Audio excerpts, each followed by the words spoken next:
English learners. Welcome back to another lesson here with us at English Pod. My name is Marco. And I'm Erica. And today we are going to have a very casual, normal conversation. That's right. We're going to listen in on some small talk between a taxi driver and the passenger. Small talk. So that's basically... small, short conversations you have with someone that you don't know very well. Okay, so typical questions like how old are you, where you're from, etc. That's right. And this can be really hard for English learners because they often don't know what the right thing to say or the right thing to talk about. So we're going to give you a lot of phrases in this lesson that you can use in small talk. Okay, so we don't have anything to preview today, so let's listen to the dialogue for the first time and then we'll come back.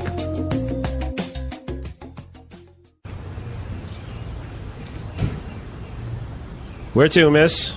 Hi, Crenshaw and Hawthorne at the Holiday Inn that is on that corner. Sure thing. So, where are you flying in from? From China. Really? You don't look very Chinese to me, if you don't mind me saying so. It's fine. I am actually from Mexico. I was in China on a business trip, visiting some local companies that manufacture bathroom products. Wow, sounds interesting. Excuse me if I'm being a bit nosy, but how old are you? Don't you know it's rude to ask a lady her age? Don't get me wrong. It's just that you seem so young and already doing business overseas. Well, thank you. In that case, I am 26 years old. And what about yourself? I'm 40 years old and was born and raised here in the good old US of A. Although I have some Colombian heritage. Really? That's great. Do you speak Spanish? Yeah, of course. Qué bien, entonces podemos hablar en español. All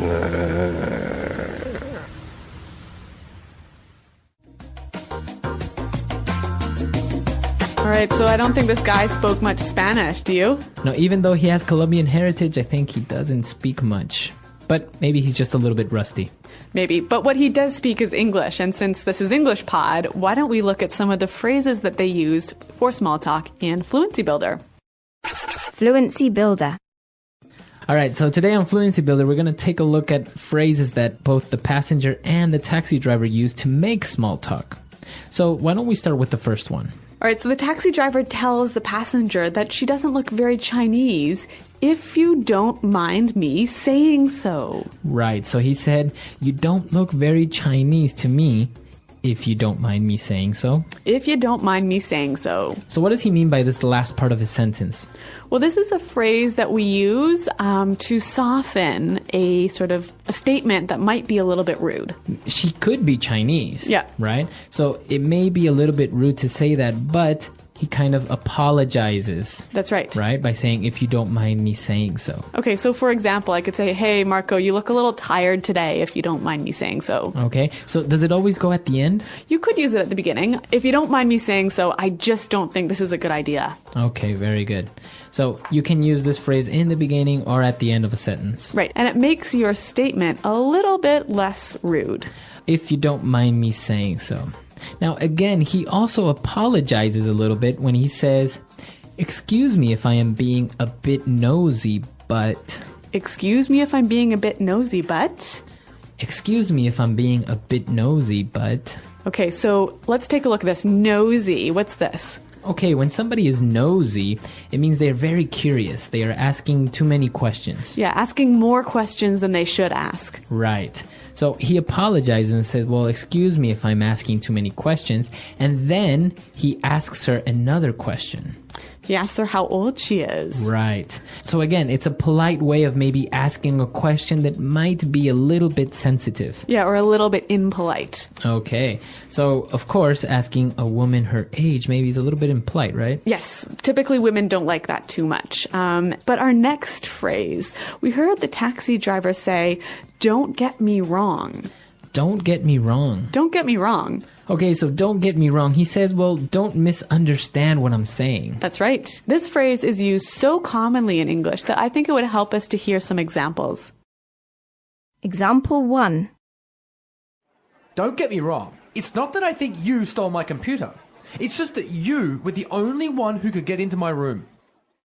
Example 2. I do have a few problems with the plan, but don't get me wrong, I still think it's a good idea. Example 3.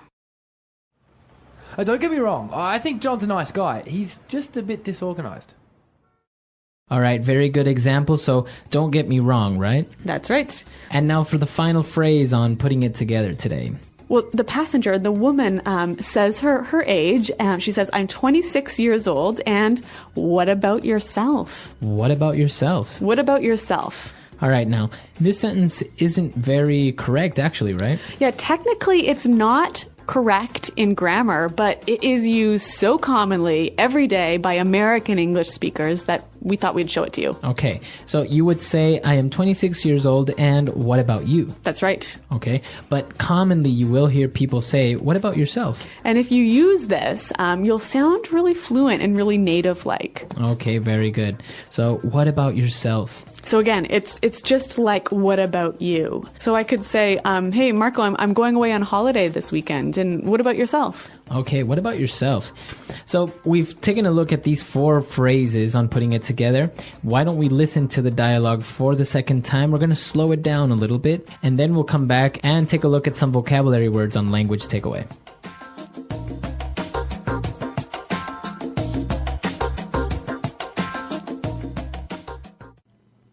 Where to, miss? Hi, Crenshaw and Hawthorne at the Holiday Inn that is on that corner. Sure thing. So, where are you flying in from? From China. Really? You don't look very Chinese to me, if you don't mind me saying so. It's fine. I am actually from Mexico. I was in China on a business trip, visiting some local companies that manufacture bathroom products. Wow, sounds interesting. Excuse me if I'm being a bit nosy, but how old are you? Don't you know it's rude to ask a lady her age? Don't get me wrong. It's just that you seem so young and already doing business overseas. Well, thank you. In that case, I am 26 years old. And what about yourself? I am 40 years old and was born and raised here in the good old US of A, although I have some Colombian heritage. Really? That's great. Do you speak some Spanish? Yeah, of course. ¡Qué bien! Entonces podemos hablar en español.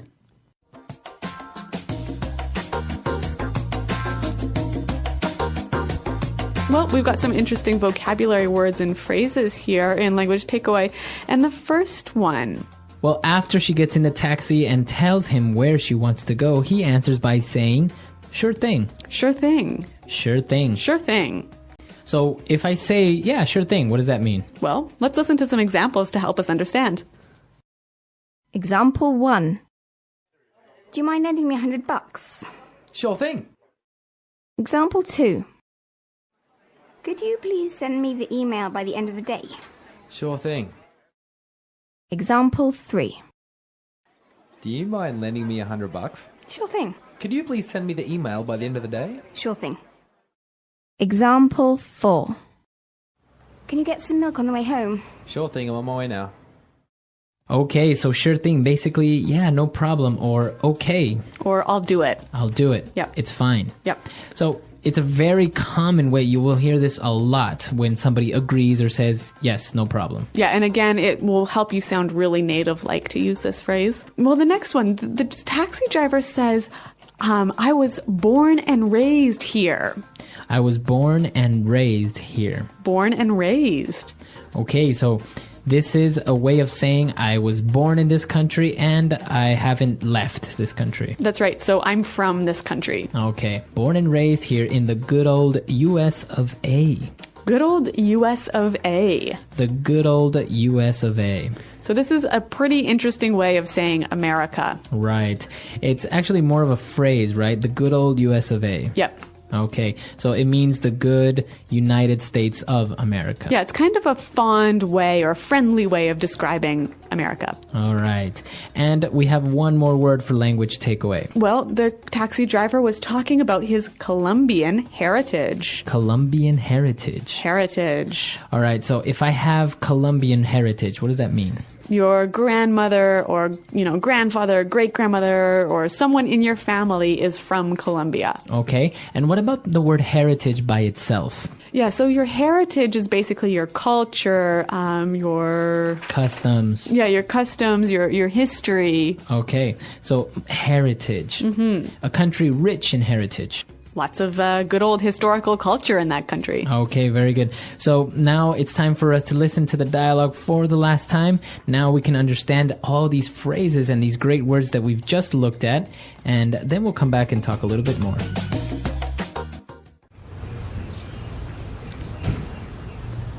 Where to, miss? Hi, Crenshaw and Hawthorne at the Holiday Inn that is on that corner. Sure thing. So, where are you flying in from? From China.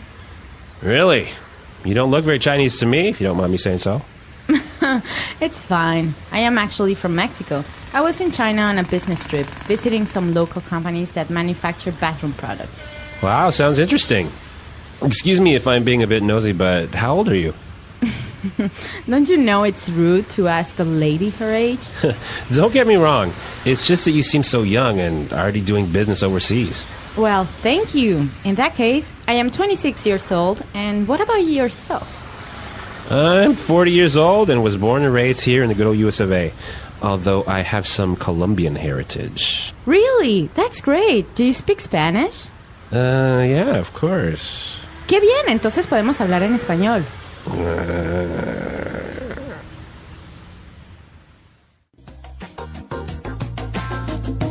So, Marco, this taxi driver makes a bit of a mistake when he asks the woman how old she is. Yes, yeah, exactly. There are a couple of questions that in some cultures are considered to be normal and okay, Yep. but in other cultures they're not really well accepted. Okay, so in Anglo culture, for example, it's really impolite to ask a woman how old she is. Right, women are a little bit more sensitive about their age. Others aren't so much, but it's usually better to just not ask. Yep. And what else should we avoid talking about in small talk? Well, for example, when you ask a person their occupation, Yep. you can ask what they do for a living, but don't ask how much money they make. That's right. Anglo people are really sensitive about talking about money. We hate talking about money. Right, so don't ask somebody their salary or how much money they make. It's just not considered to be polite. And another good one to be careful of is asking if someone is married or not. Right, sometimes you're just being friendly and you Yeah. want to know if that person has family or Yeah. something. But you have to be careful when and where you ask this question. Right. So if they've mentioned their family, or if they talked about their kids or something else to do with their family, then it's okay. Right, you can say, well, oh, how long have you been married? Yeah. But if a guy asks a girl, oh, are you married? It kind of sounds like maybe he's interested in her or that he's trying to come on to her and to be maybe more than friendly, right? That's right. Have you ever started a conversation with a stranger and felt it suddenly turn warm and friendly? What words or questions helped you connect? Think about the last time a simple chat turned into something memorable. It was a warm afternoon when I arrived at the airport. My flight had been long, and I felt tired but happy to finally be in a new city. I walked outside with my small suitcase and looked around for a taxi. Many cars were waiting by the curb, their drivers calling out to passengers. One driver waved at me and said, "Taxi? Where to?" I smiled and walked toward him. "Yes, please," I said. "I need to go to the Holiday Inn at Crenshaw and Hawthorne." He nodded and replied, "Sure thing," in a friendly voice. I opened the car door and sat inside. The air smelled faintly of coffee, and soft music was playing on the radio. As we started driving, the driver glanced at me in the mirror and asked, "So, where are you flying in from?" His tone was casual, as if he really wanted to pass the time with a little conversation. "From China," I answered. Really? He said, raising his eyebrows. You don't look very Chinese to me, if you don't mind me saying so. I laughed lightly. It's fine. I'm actually from Mexico. I was in China for a business trip, visiting some local companies. He seemed impressed. Wow, sounds interesting. Excuse me if I'm being a bit nosy, but how old are you? I smiled but shook my head playfully. Don't you know it's rude to ask a lady her age? Don't get me wrong, he said quickly. It's just that you seem so young and already doing business overseas.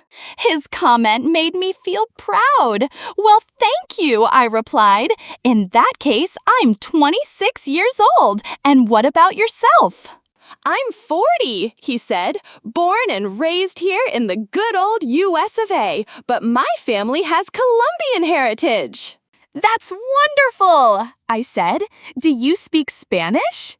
Of course, he replied with a grin, and just like that, the conversation continued, making the long ride feel much shorter. The streets outside the taxi window passed by quickly. Shops, cafes, and people walking with shopping bags. I noticed how bright the afternoon sun made everything look warm and alive. Inside the taxi, our conversation flowed easily. It felt like we were no longer strangers. The driver told me more about his Colombian heritage. His grandparents had moved to the United States many years ago. I grew up hearing Spanish at home, he said, but my Spanish is a little rusty now. I use English every day, so sometimes I forget words. I nodded and told him I had the same problem when switching between Spanish and English after living abroad.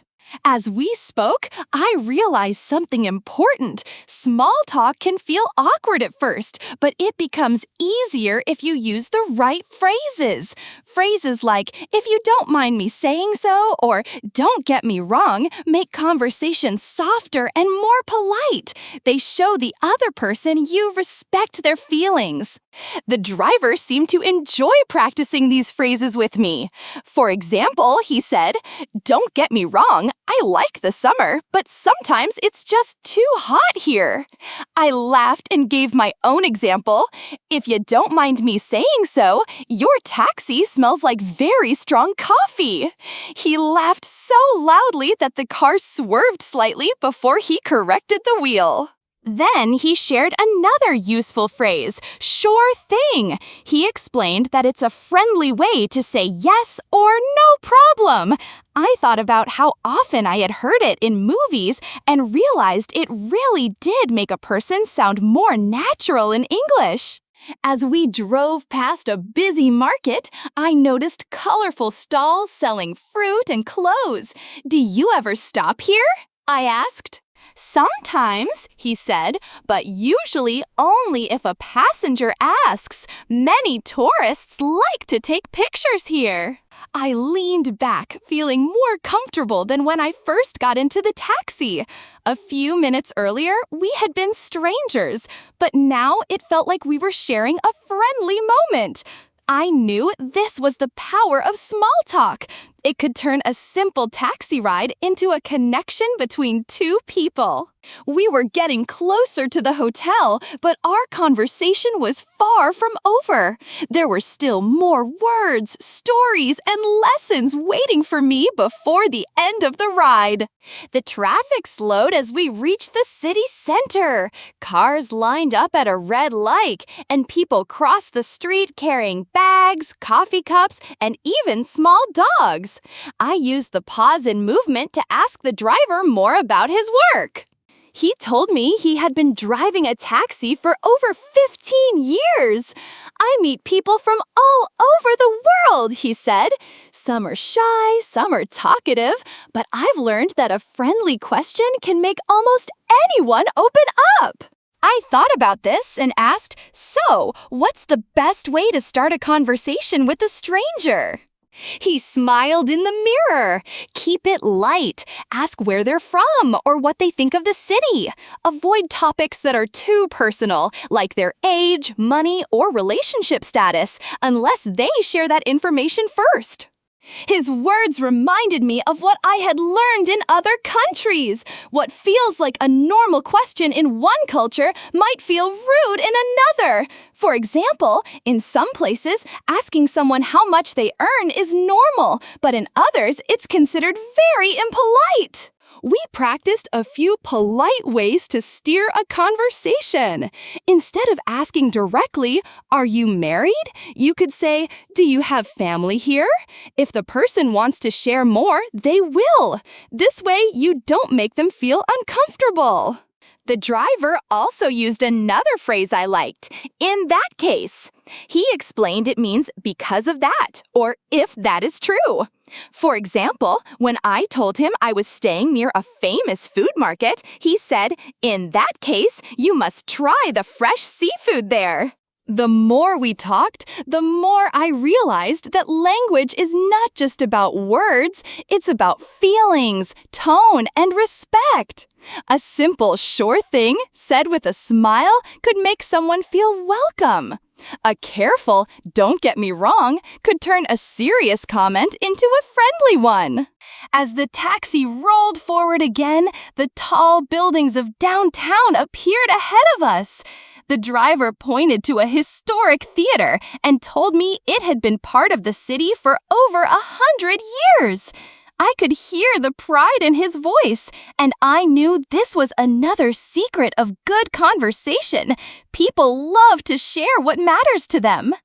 The hotel was now just a few streets away, but I felt like this short ride had already taught me lessons that would stay with me for a long time. Still, I didn't know the conversation would take one last unexpected turn before I stepped out of the car. We turned onto a quieter street, and the tall glass buildings gave way to smaller shops and trees. The driver slowed down as we approached the hotel, but instead of ending the ride in silence, he surprised me with one more story. He told me about a time he had driven a young woman from the airport who spoke very little English. She was shy and nervous, and they sat in silence for the first 10 minutes. Then he remembered a simple phrase, "Where are you flying in from?" She understood, smiled, and answered softly. From that moment, their conversation grew. By the end of the trip, she was laughing and even trying out new English phrases she had learned from him. "That's the magic of small talk," he said, parking in front of my hotel. It's not about asking big or serious questions. It's about making someone feel comfortable enough to talk. Sometimes one friendly phrase can open the door to a real connection. I nodded, thinking about everything I had learned during this short taxi ride. How to soften a comment with, "If you don't mind me saying so." How to show respect with, "Don't get me wrong." And how to agree warmly with, "Sure thing." I had also learned to be careful with personal questions and to use gentler ways to ask about someone's life. Before I got out, I wanted to thank him properly. "You've taught me more in 20 minutes than I could have learned from a textbook," I said. He laughed. "Well, in that case, I'm glad you chose my taxi today."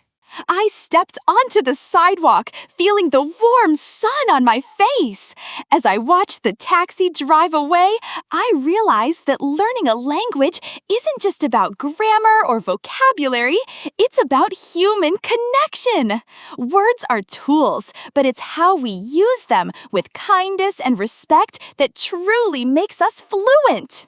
With my suitcase in hand, I walked into the hotel, carrying not just my belongings, but also new phrases, new confidence, and a story I knew I would remember for a long time. Listen to the meaning, then say the vocabulary word. That subject is too personal, impolite. Mind your own business. Phrase you use when you don't want to answer a question. That's personal. Arrive. Come in from. Too much information. TMI. Too interested in others' private matters. Nosy. About a person's private thoughts, feelings, etc. Personal. Because of that. In that case. To look for private information about someone. Snoop. A polite phrase to use where you are saying something sensitive. If you don't mind me saying so. Do not misunderstand me. Don't get me wrong. Where would you like to go? Where to? In foreign countries. Overseas. To live in a place your whole life. To be born and raised. The United States. The good old US of A. Let's try that faster. Because of that. In that case. Where would you like to go? Where to? Arrive. Come in from. In foreign countries. Overseas. The United States. The good old US of A. About a person's private thoughts, feelings, etc. Personal. Do not misunderstand me. Don't get me wrong. To live in a place your whole life. To be born and raised. Too interested in others' private matters. Nosy. To look for private information about someone. Snoop. Too much information. TMI. A polite phrase to use where you are saying something sensitive. If you don't mind me saying so. That subject is too personal, impolite. Mind your own business. Phrase you use when you don't want to answer a question. That's personal. Now say the word and hear it in a sentence. Come in from. Where are you coming in from so late at night? Come in from.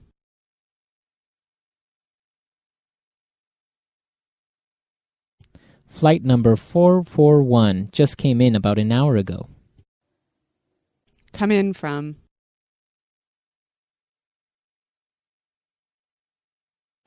I think I'll be coming into Chicago at about noon tomorrow. If you don't mind me saying so.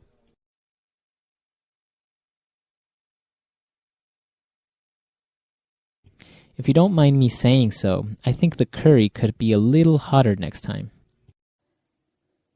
If you don't mind me saying so.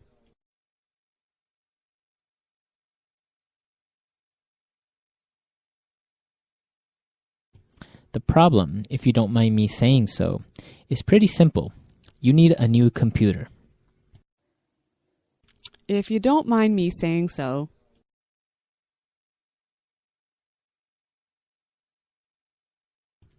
You look really good in that dress, if you don't mind me saying so.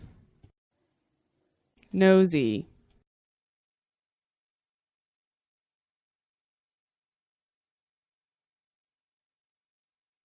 Phil is always asking so many personal questions. Frankly, I think he is just too nosy.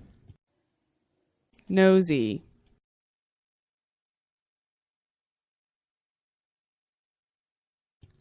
People should just mind their own business and stop being so nosy. Nosy.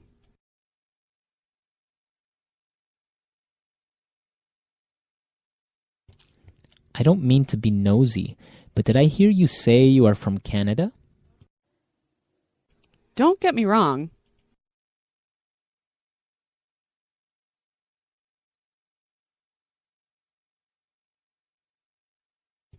Don't get me wrong. It's not that I think you stole my computer. It's just that you were the only one who can get into my room. Don't get me wrong.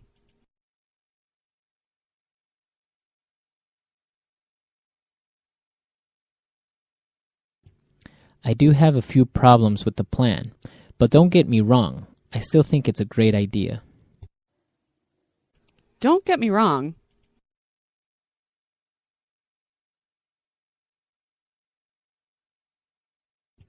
Don't get me wrong. I think John is a nice guy, but he is a bit disorganized.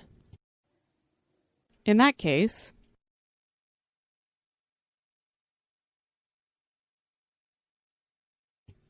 30 people are coming to the party? In that case, we'll need some more beers. in that case,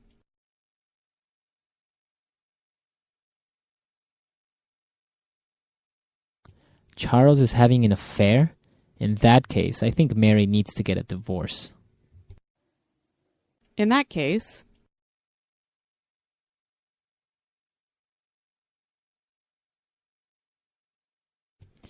The car is that expensive?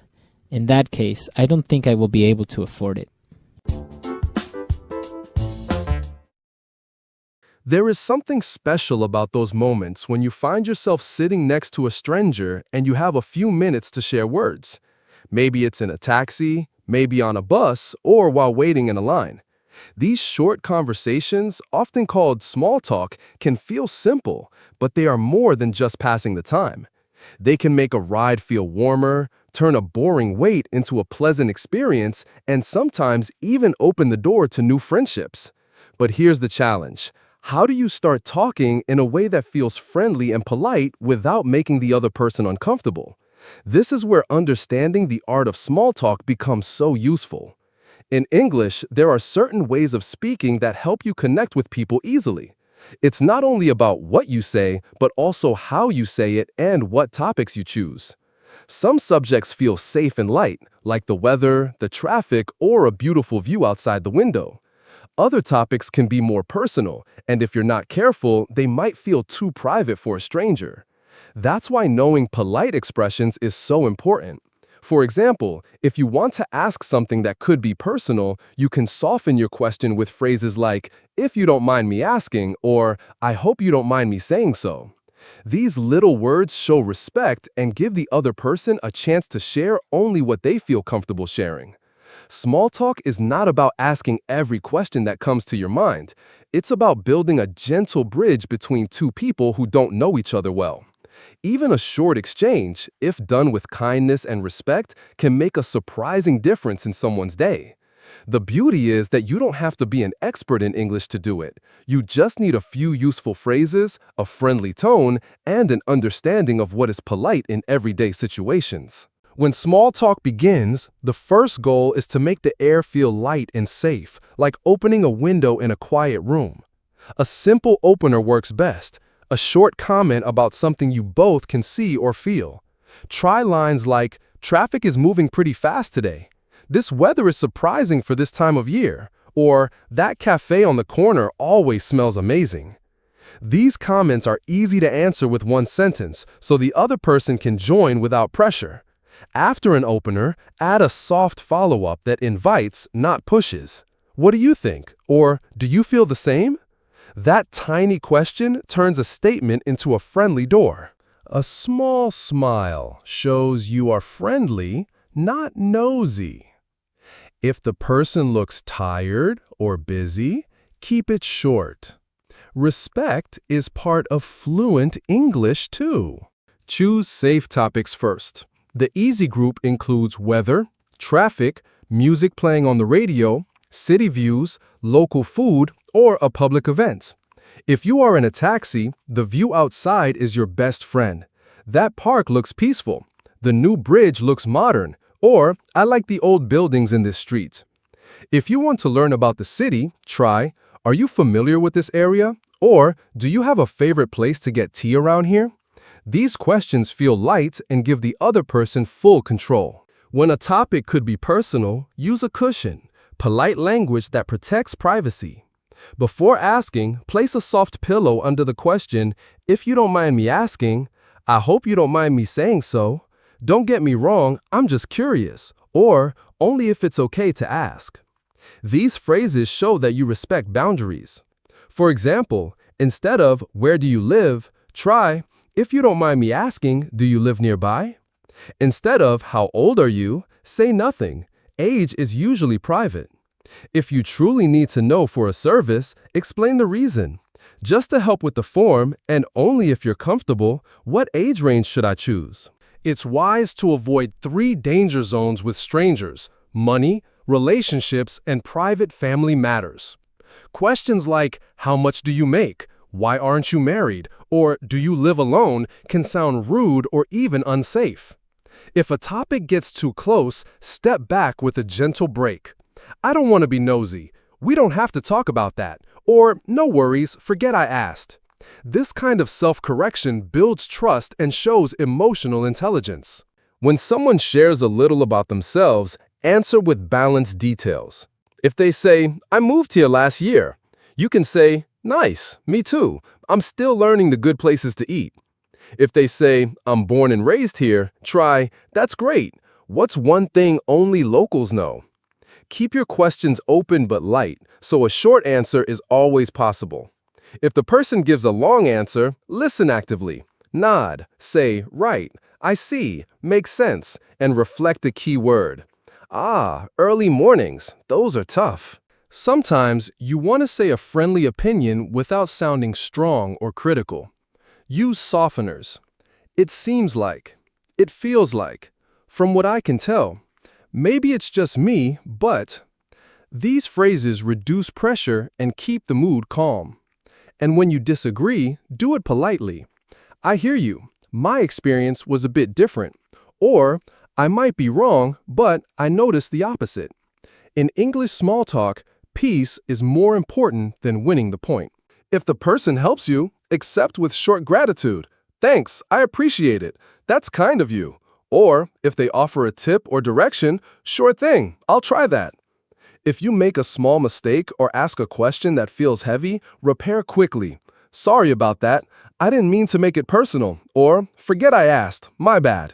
Repairing fast saves the conversation and shows maturity. Looks like our stop is coming up. I'll let you relax for a bit. Or, I'm going to check a few messages. No need for big farewells and small talk. A simple nod and a friendly, thanks for the chat, leaves a good memory and keeps the door open for the next time your paths cross. One of the most powerful skills in small talk is knowing how to listen in a way that makes the other person feel valued. Listening in English is more than just hearing the words.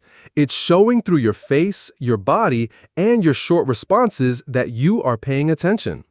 This is called active listening. For example, when the other person speaks, you can give small verbal signs like, right, exactly, oh, really? Or, that's interesting. These quick responses help the speaker feel encouraged to continue. Your body language should match your words. Nod your head lightly, keep your eyes focused on them without staring too hard, and lean in just a little when they're making a point. These small actions create comfort, even between strangers. Mirroring is another subtle but effective technique. This means repeating a key word or idea the other person just used to show you understood. If they say, I had to wake up at 5 a.m. today, you can respond with, 5 a.m.? That's early. This not only confirms that you heard them, but also invites them to explain more if they want. Just be careful not to overuse it. A natural flow is best. When you mirror, you also give yourself time to think about your next sentence, which is especially helpful for English learners.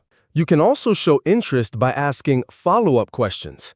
These are gentle questions connected to what they just said, and they help the conversation move naturally. If the person mentions they like cooking, you might ask, what's your favorite dish to make? Or how did you learn to cook?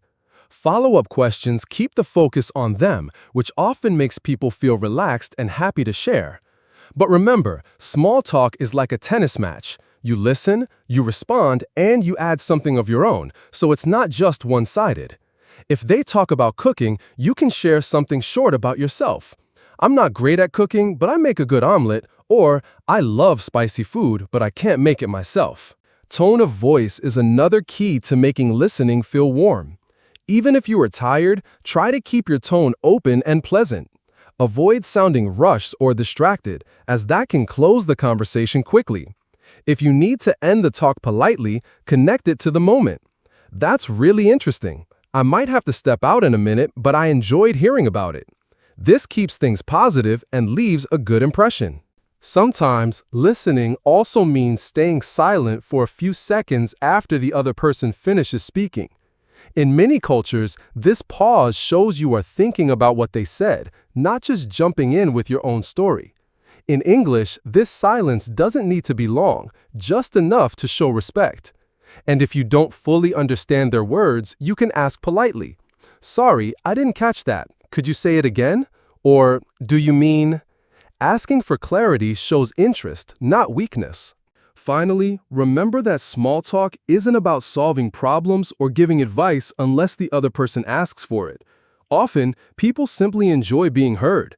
So instead of quickly offering solutions, you can respond with empathy. "That sounds tough. I can imagine," or "I know what you mean." These phrases keep the mood light while still showing care. When you combine active listening, gentle mirroring, and respectful pauses, your small talk becomes more than just words. It becomes a moment of real human connection. Sometimes, small talk takes an unexpected turn, and the other person begins to share something more personal. This can happen naturally, especially if you've created a comfortable atmosphere. When it does, it's important to handle the moment with care.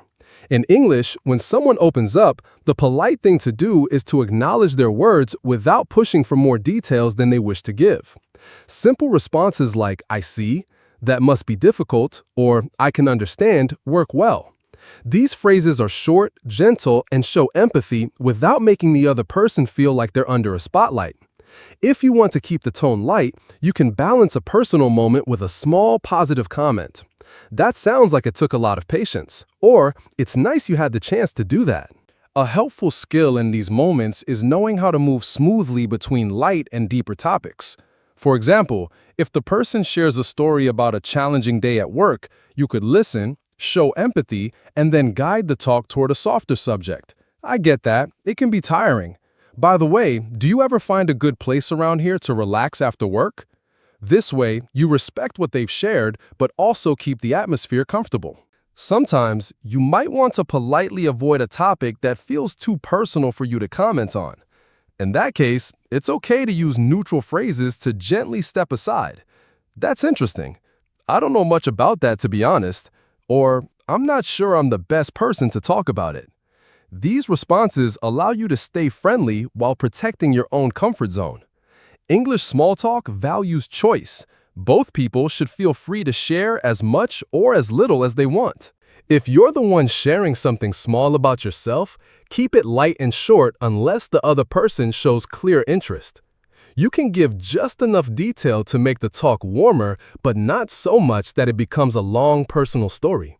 For example, if someone asks, "Do you like this city?" you might say, "Yes, I moved here last year, and I'm still exploring the food scene." That small personal detail makes you relatable without becoming too private. It's also useful to notice signs that the other person might want to change the subject: short answers, looking away, or checking their phone. In such cases, don't take it personally. Just shift gently to something more neutral. "Speaking of the area, have you tried the new cafe near the station?" Or, "By the way, the weather is supposed to change later." This keeps the conversation friendly and avoids awkwardness. Finally, remember that small talk is not about saying the most clever thing. It's about keeping both people at ease. Even if you make a small mistake, you can recover quickly with a smile and a light comment. "Oops, I think I got too curious there." Or, "Sorry, I didn't mean to go off track." Mistakes happen to everyone, even native speakers, and handling them with grace often makes you seem more approachable. By staying sensitive to what's being shared and guiding the flow with kindness, you can make small talk feel natural, respectful, and even enjoyable for both sides. Ending small talk gracefully is just as important as starting it well. A smooth ending leaves the other person with a positive feeling and makes it easier for you both if you meet again.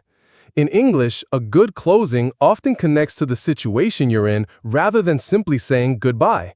For example, if you're in a taxi, you might say, "Looks like we're almost there," or "This is my stop coming up." If you're waiting in a line, you could use, "I think we're getting close to the front." These endings feel natural because they link directly to what's happening around you. You can also add a friendly, non-committal phrase like, "It was nice chatting," or "Thanks for the conversation." This way, you end on a warm note without putting pressure on future contact. It's also polite to acknowledge anything the other person has shared, especially if it was personal or helpful. A short remark like, "I appreciate you telling me about that cafe," or "Thanks for the tip on the shortcut," shows you were listening. Even a light, playful comment can work. "Now I know the best place for tea, my secret weapon." These small acknowledgments make your talk memorable in a good way. If you're ending the conversation because you have something else to do, explain it briefly but kindly. "I should check my messages before we arrive," or "I need to prepare something quickly." This lets the other person know you're leaving the talk for a reason, not because you're bored or uninterested. The tone here matters a lot. Keep it warm and genuine so the ending doesn't feel abrupt. There are also times when the other person might end the conversation first. In that case, accept it naturally without showing disappointment. A simple, "Of course," "No problem," or "Sure thing" works well. This keeps the energy positive and leaves the door open for future small talk if you meet again. Small talk, after all, is a flexible connection. It doesn't demand continuation, but it leaves space for it. When you think back on a good small talk moment, it's rarely about the specific words. It's the feeling. Being seen, being heard, and sharing a small piece of life with another person. Even a 3-minute exchange in a taxi can remind us that human connection doesn't need to be deep to be meaningful. With a few polite expressions, an open tone, and respect for personal boundaries, you can make small talk feel effortless and pleasant. And the best part? These skills will follow you everywhere, on buses, in cafes, in waiting rooms, and even while walking down a street. The more you practice, the more natural it becomes, until one day you realize you no longer fear starting a conversation with a stranger. You actually look forward to it.